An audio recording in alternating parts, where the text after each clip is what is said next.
Hello and welcome to the next instalment of Recharge with Consult. I'm joined here today with Jeff Bishop, who is CEO of Key Capture Energy. Someone that we've been speaking to over the last few weeks, and someone I'm really excited to delve into the background of.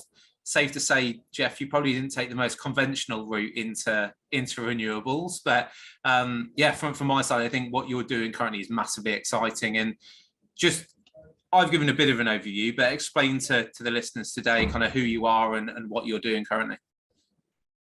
Great. Yeah, no, thank you very much for having us here. So my name is Jeff Bishop, and I'm a co-founder and CEO of Key Capture Energy.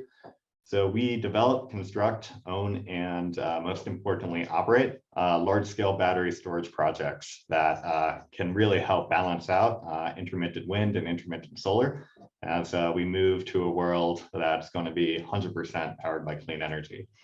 I first got involved in the clean energy sector in 2002. So before that, I was working my degree in electrical and computer engineering. And so all my internships in the last years of high school and early stages of college, they were all in tech, and they were all computer engineering focused.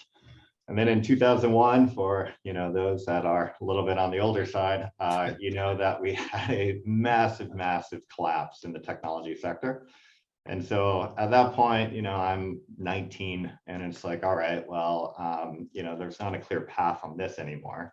And so I got a internship working on a wind farm over in Morocco, and that just changed everything.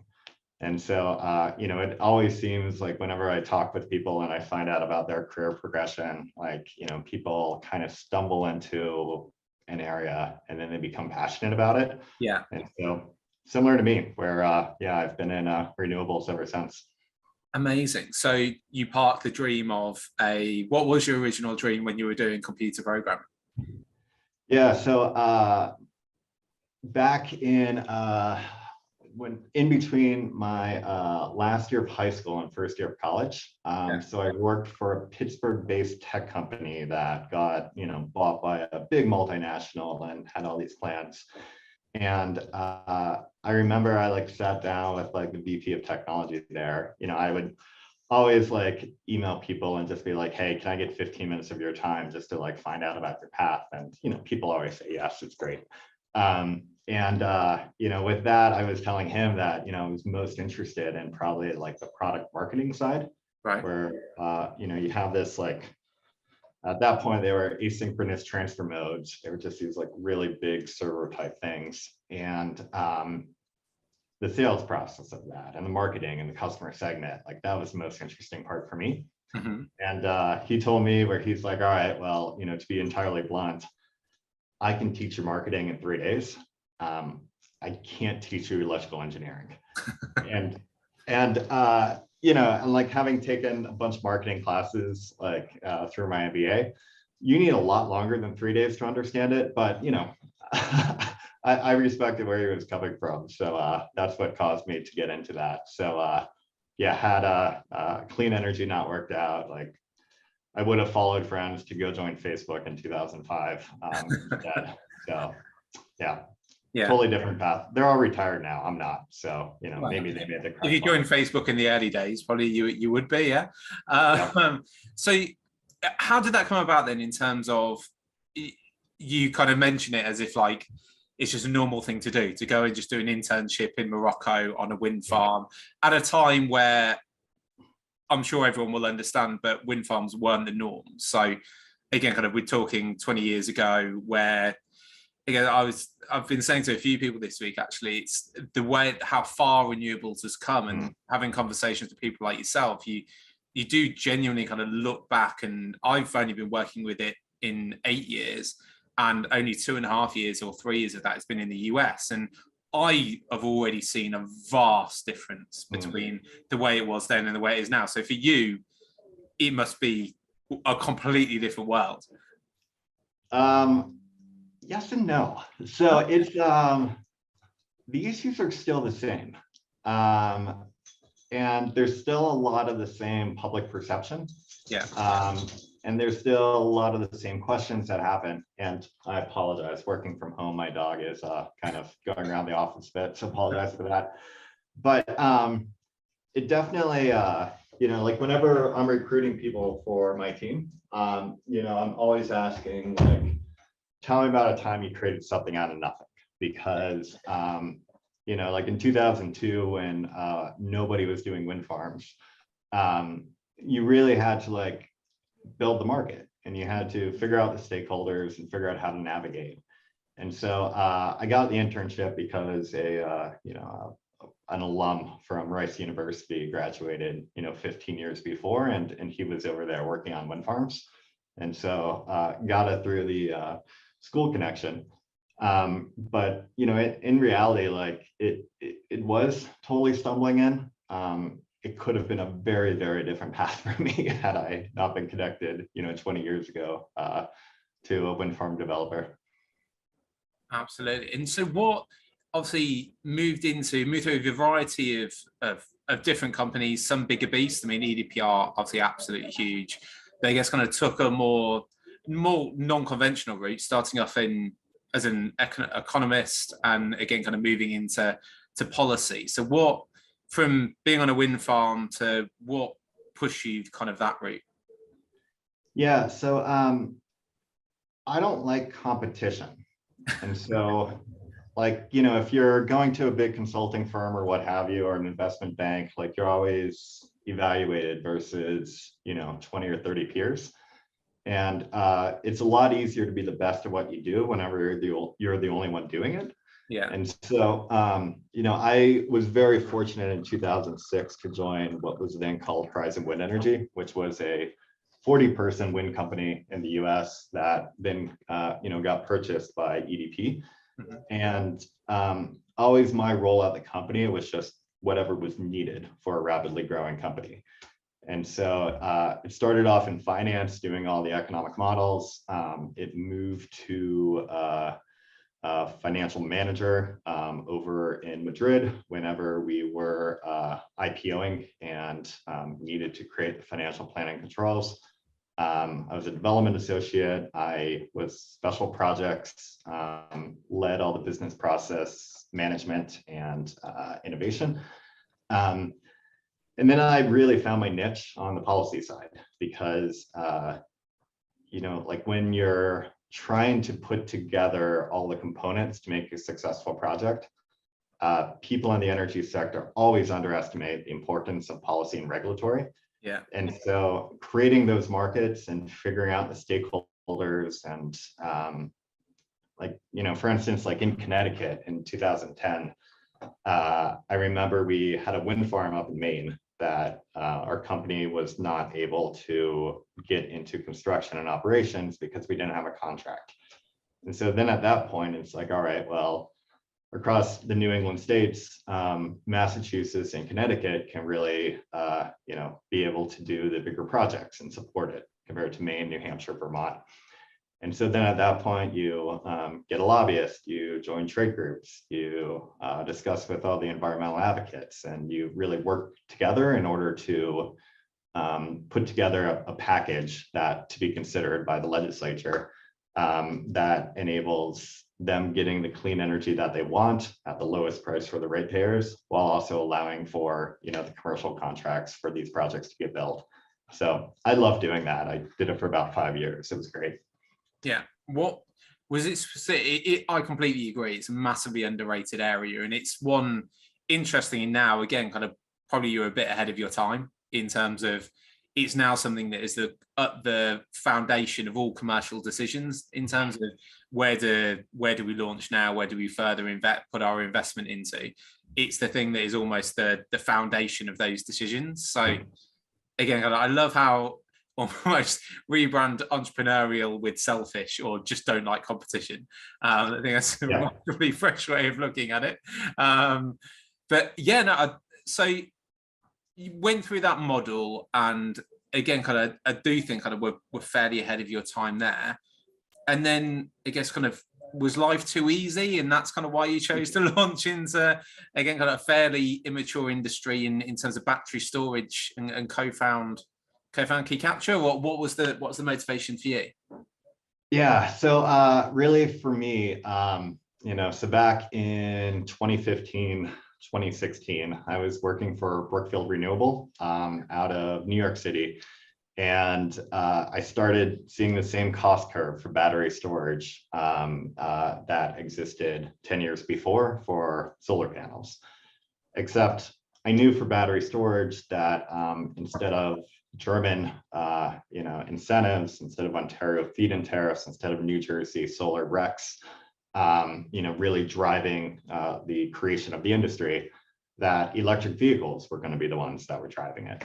And so then at that point, stationary storage, we get the benefit of the rapidly declining cost curve. And then it just becomes a question of at what point does it make sense? And so whenever you are developing a battery storage project, utility scale, can take anywhere between 2 and 8 years to go through the interconnection process, get all the permits, align all the commercial contracts before you can build it. And so kind of had the thesis 2015, 2016 that with the rapidly declining cost curve, at some point it's going to make sense everywhere. And batteries will be replacing natural gas peakers, or solar plus storage will be replacing baseload. And so I put together a business plan, and I took it to the CEO and board chair of Brookfield Renewable.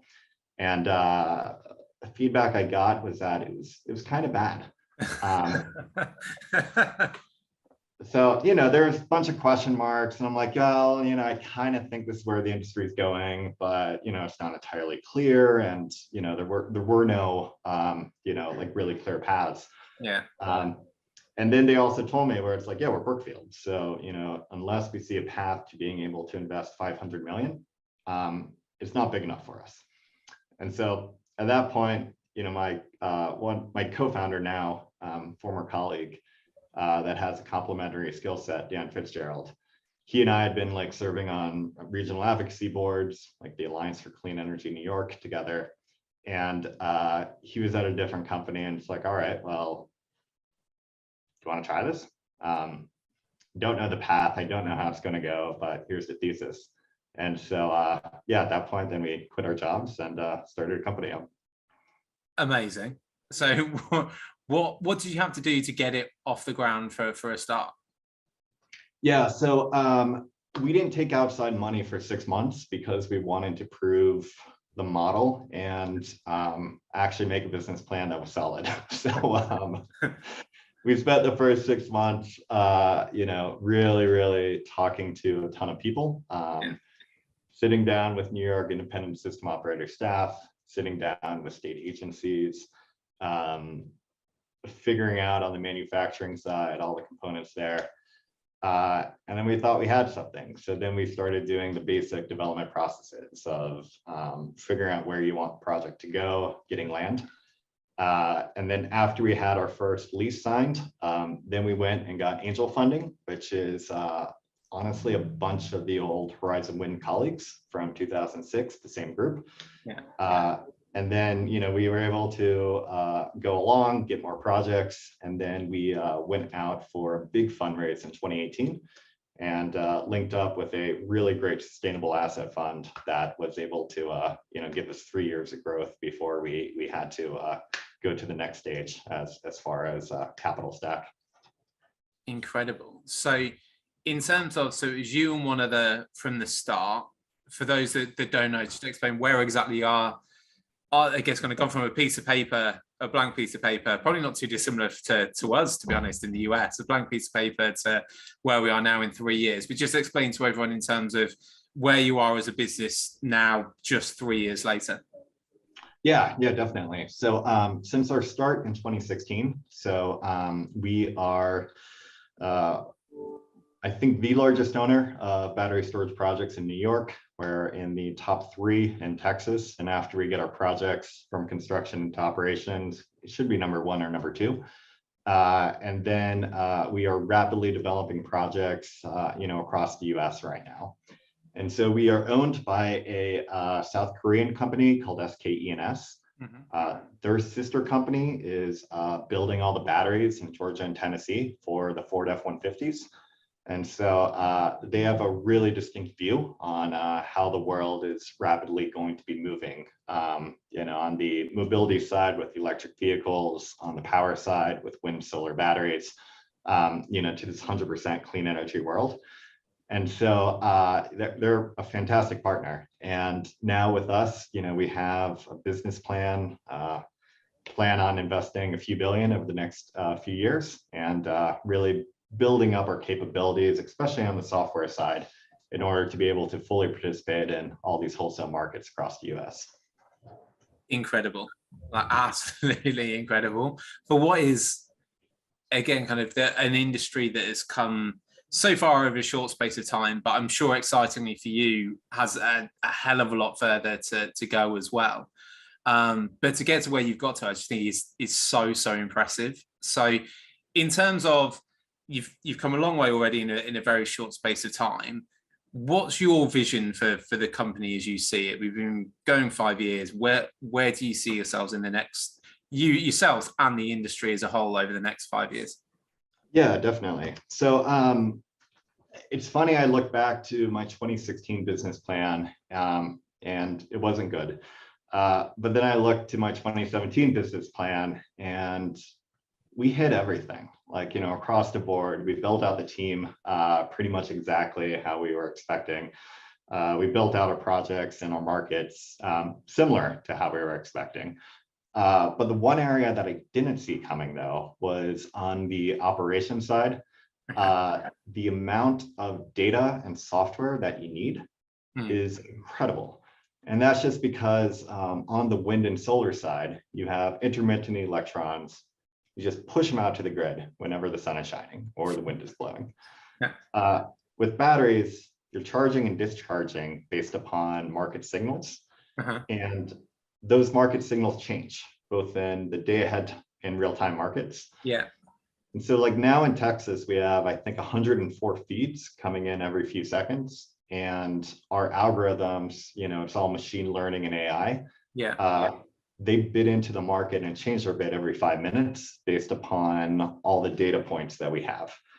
And so that part is just going to be more and more key and more important. And so like really where I see the company going the next 3 years is overall platform is going to be all, you know, AI software. And then underneath that, it's going to be just a lot of batteries, some solar plus storage. Eventually we'll be starting to integrate in mobility, electric vehicle charging, distributed energy resources, all participating in the wholesale market underneath that. We've also been very blessed by, you know, we have a wonderful team. And so, you know, it's when trying to figure out what exactly the market will be in 5 years, you know, it's not really about us versus other storage developers or us versus wind or solar companies. Instead, it's honestly, it's going to be us versus, you know, Google being able to aggregate all their Nest thermostats and being able to participate in the wholesale markets as controllable load. It's going to be us versus, you know, Ford and Tesla, who will be able to participate with all their electric vehicles. It'll be Bitcoin miners, you know, setting marginal prices because they can either manufacture cryptocurrency or they can, you know, participate as a demand response, and whatever's, you know, more expensive or, you know, more profitable, they're going to take that. And so it's really building out the infrastructure and just really smart people in order to be ready for what, you know, 2025, 2026 will bring. Nice. So as someone that doesn't like competition, you've mentioned some pretty serious competition there. So yeah. How does that make you feel? First mover. So like the, you know, the really key thing about, you know, this space is you need data. And so that we're able to get into markets really early and then be able to just really run all sorts of scenarios in order to be able to really figure out the capabilities of batteries and how they intersect with regulatory. Like that does give a moat. And that first mover and all the data that we can integrate like really does help improve everything. And so I'm okay with them coming into my space. I also know all the oil and gas companies in Houston. They're all coming into my space. Everybody knows power is going to be here, and that's exciting. Like we have an office of 20 people down in Houston. I went to school down there for undergrad. We welcome it. Everybody's going to be needing to play their part in order for us to be able to beat climate change in any way. 100%. So I was going to ask, so the markets, typically your main focuses have been New York and Texas, right? In terms of the markets. Why specifically those? Yeah, so we like the markets that we think will be the growth ones in 3 to 5 years. Yeah. And so, like we in 2016, we were like, all right, well, California is the clear one today. It will be the clear one in 5 years, but there was already a lot of competition there. And so instead, we knew like New York, there was only Nexstar was there. In Texas, hardly anybody was there. And so hence it's like, all right, well, we can get in now, help create the market. So lots and lots of meetings with the independent system operators, state agencies, with commercial counterparties, with utilities, and just really help shape like what the market will be. Yeah. And so, in a similar way, our development pipeline, we're not public on a lot of it, but it's markets nobody would expect, but they're where we think all the growth will be, in 2025, 2026, 2027. So, and do you think there's, for you, I mean, I know the answer is absolutely yes, but given the fact that you've worked in renewables internationally, particularly Africa, which actually seems to be a fairly big place in terms of renewables and investment coming from the US, is that something that you're considering, or for now, is it kind of head down, let's do what we can in the US and see where we go? Yeah, these markets are hard. Yeah. And so, just New York and Texas alone, like 3 years ago, I knew the nuance of every regulatory, piece that was coming out of the working groups. Today, I can't. We have folks that, are on that all day, every day. But just the US is a hard enough market. So I hope, in 5 years that, we'll be global, but at least the next 3 years, it's head down just North America. Perfect. I think there's definitely more than enough to be going out there, and enough change and chaos, which is again kind of what we thrive off, right? But so as someone that speaks to people every day across multiple industries, you mentioned there again kind of Facebook, Google coming into the industry, how the industry's evolved around, data being information. Do you see data as being kind of the pivotal part in terms of that's going to be the competition derivative, in terms of that will decide who's high, who's low, etc., in terms of who's got the best handle on their data set? Yeah, so like in 2006, when you were looking at competition in wind, you were competing on whether or not you had the windiest spot in a state. You were competing on if you had the interconnection. You were competing on which wind turbine you picked, whether it was a Siemens or a Vestas or, Suzlon. And then you're competing on your cost of capital. And so all of those determined what your power purchase agreement price was and whether or not you would clear RFPs and win. Yeah. Then, in the solar side, like now we're really just down to, it's not a differentiated product. And so you're competing on whether or not you have interconnection. You're competing kind of marginally on the cost of your solar panels, but in reality, they're a few percentages off. And then you're just competing on cost capital. And what is your view post PPA on what the merchant market will be, in years 21 through 35? Yeah. So with batteries, you have to compete as far as your revenues, and your view of the market and your view of the revenues is all based on data.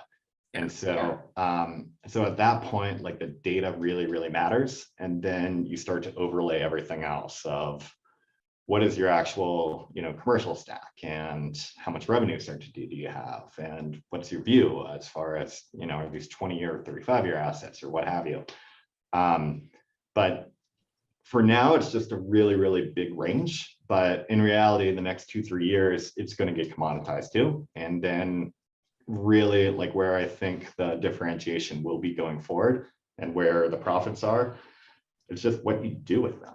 And so, like, the data part of it and how you actually can participate in the wholesale markets, and what you're comfortable with, as far as modeling for degradation or modeling for repairing different components, as far as preventative maintenance, like, that's going to be the differentiator. And so that software side is just going to become more and more key. Do you feel like you've almost come full circle in terms of you're a computer engineer that almost seems to kind of go absolutely wild left field in terms of going into renewables, wind, etc., and I guess kind of gone through these phases through policy, through to, again, kind of the development, launching entrepreneurial new company, and yet we're here talking about, again, kind of how data, as in computer engineering, is kind of the foundation of everything. Yeah, I wasn't expecting that as far as that arc. You could, that's very humble. You could have quite happily sat there and said that I'm a visionary and I saw all this happening. But no, then my co-founder too, he in the late 80s, early 90s, he was in software companies and rode that wave. And so, that the two of us are now going back to kind of what we were doing in the 90s. It's a fascinating arc where, over the last few months, I've been able to really think about it more.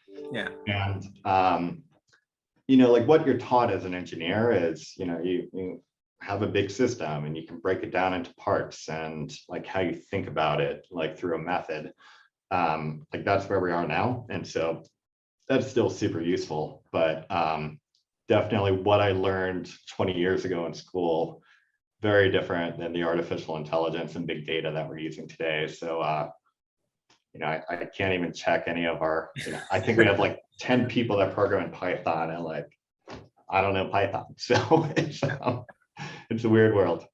Is that in terms of kind of your vision for the industry as a whole, and we look at how everything, again, is becoming a lot more interconnected? Once you factor in kind of wind, solar, storage plays a massive part into that. You obviously got grid upgrades, etc., which all bleeds into one another. In terms of, is that the main hurdle that you see then, getting a handle on the data and making sure that that part of the industry, which is probably fairly new, versus whack up a load of solar panels and like get them up and get it running? Is that the way that it gets kind of the biggest hurdle that you see for everyone going forward, just getting a handle on that data? Yeah, so up until now, the biggest hurdle was market participation, where every regional transmission organization, independent system operator, they all have their own ways that resources can get access to revenue. Yeah.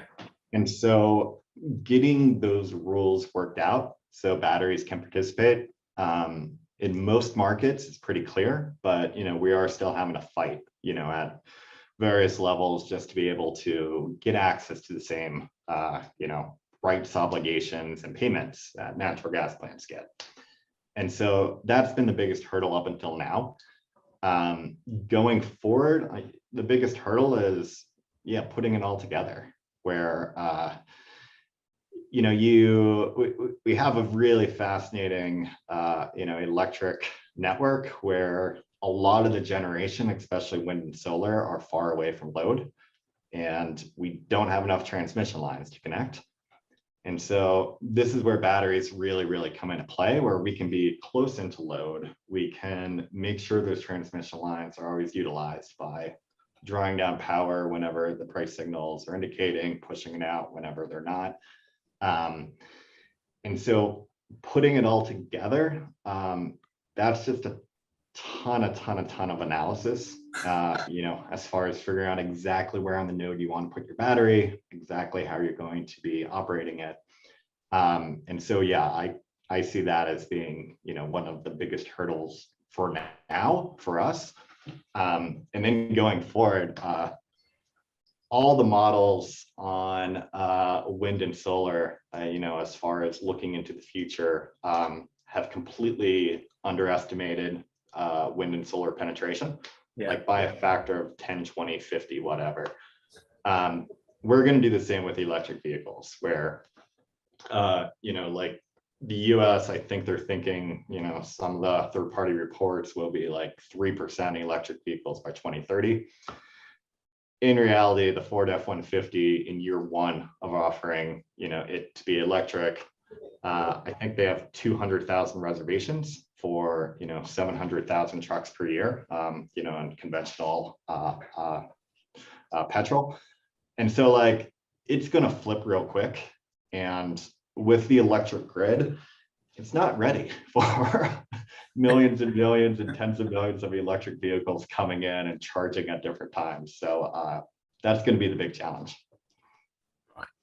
I think it's manufacturing keeping up with demand. We saw the same thing in Europe, where I actually put my name down for Tesla, the S03, I think it was, basically the most affordable one. And I think it was running 2 years behind its estimated manufacture date, and in the end offered just to give everyone else their deposit back, because they were like, we have no idea when. I mean, I think there were talks of Elon Musk like sleeping like on the factory floor and everything else. I don't know how true that was or not, but great marketing either way, because we're talking about it.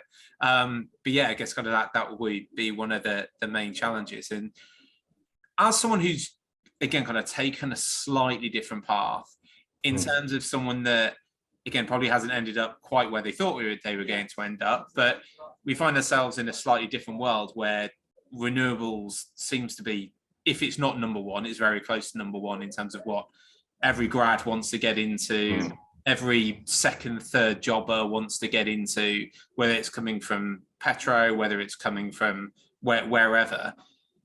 As someone that's done it, as someone that's been really successful in it, what advice would you give to someone that's looking to get into the industry now? Yeah. Great question. Like for me, it's always just finding a niche nobody's in and running with it. With that said, like, 20 years ago, companies were closed off to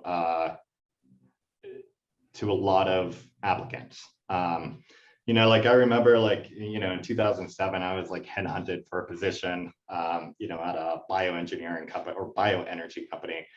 And, at that point, like I had a discussion with the recruiter where I'm just like, all right, well, how will I be successful here when literally every single person you have on your website, is a straight white man? It's like, I'm openly gay. There's probably not a spot at your company for me. And, it was a very awkward conversation with the recruiter at that point. And, it's like, okay, probably not. In a similar way where, like Houston, is 12% white men.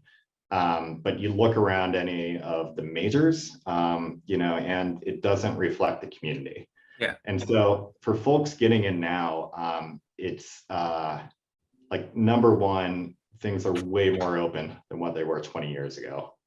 So, like now at this point, people are finally realizing if you recruit from the top 12% of people, you may have done fine historically, but if you recruit from the top 100% of people, you're actually going to be around. Yeah.